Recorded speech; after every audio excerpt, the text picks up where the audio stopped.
Thank you, Mr. Toastmaster. So yes, as they have told you, I'm redoing my speech. Last time, I talked about my experiences as in barrel racing, taking lessons in barrel racing, and 3 takeaways that I took from those lessons. So those 3 takeaways were, I learned that I am stout-hearted. 2, barrel racing is harder than it seems. And 3, be careful of the story you tell yourself. So the first one, I learned that I was stout-hearted. I shared the story of my dad and I barrel race, well, we didn't barrel race, my dad and I going horseback riding and getting bucked off the horse. And how for me, that was, for him, it scared him, even as a adult. But for me, as a 6-year-old child, it created this awe in me for horses. They were majestic and even more powerful, and I couldn't wait to get back on the horse.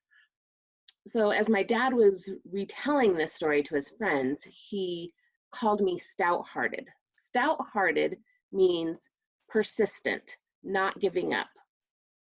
And so as I looked a little more into this, I do believe one of my strengths is I am stout-hearted. I am persistent. I don't give up easily. The problem with being stout-hearted, there is a word that sounds a lot like stout-hearted. Do you guys know what that word might be? Yes, you might have guessed it, stubborn. So the opposite of stout-hearted is my weakness. I can be stubborn.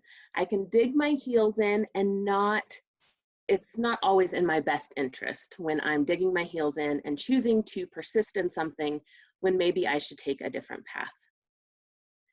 The second takeaway I shared was that horseback riding, and I actually trained in barrel racing, so it was barrel racing that I trained in, I was about 7th, 8th grade, something like that. It's harder than it seems. And I shared the story of how I did a few lessons, and at the end of those lessons, I ended up with bruises that were this big. And not only were they bruises, but they had welted.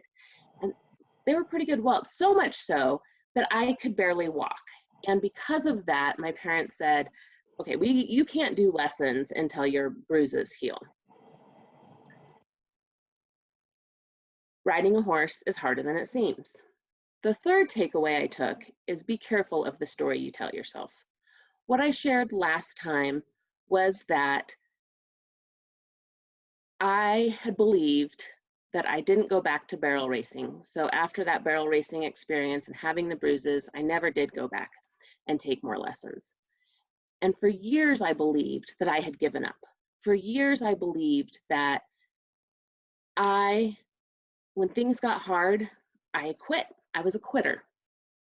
It wasn't until I was in college when I was thinking about switching majors that I was talking to my dad and I said, Dad, I'm just a quitter. You know, I'm going to switch my majors. It's what I always do. I just quit.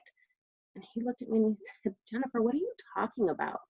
I said, well, remember when I was barrel racing and I just quit? And he said, Jen, you didn't quit because it was hard. You quit because we never took you back. You're not a quitter. Remember, you're stout-hearted. And so today I want to share a little bit more about that point, about how I believed I was a quitter and how that affected my life. So one example was when I was in high school. I was a senior and I was in a calculus course. I had gotten sick and had missed about a week of school. So the calculus course was an AP course and I got behind. I was it took me about a month and I was so behind in my homework. I went to my teacher and I said, I just can't do this. I'm going to have to drop this class. And he said, Jen, don't drop this class. You can do this. You're persistent. You're hardworking. You can do this. I'll walk side along you. I'll tutor you in the afternoons.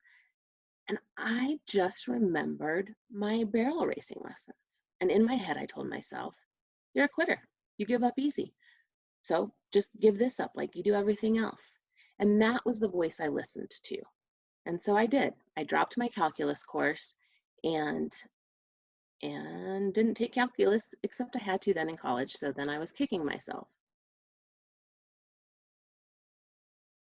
But if I had known what my dad had shared with me, that I really am stout-hearted, and it wasn't that I had given up in barrel racing, I wonder how that would have affected my decision to quit calculus, to change my major. So, fellow Toastmasters, the three takeaways I had was find a strength.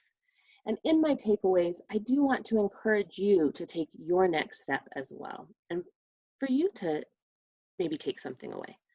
Look at something that is a positive attribute.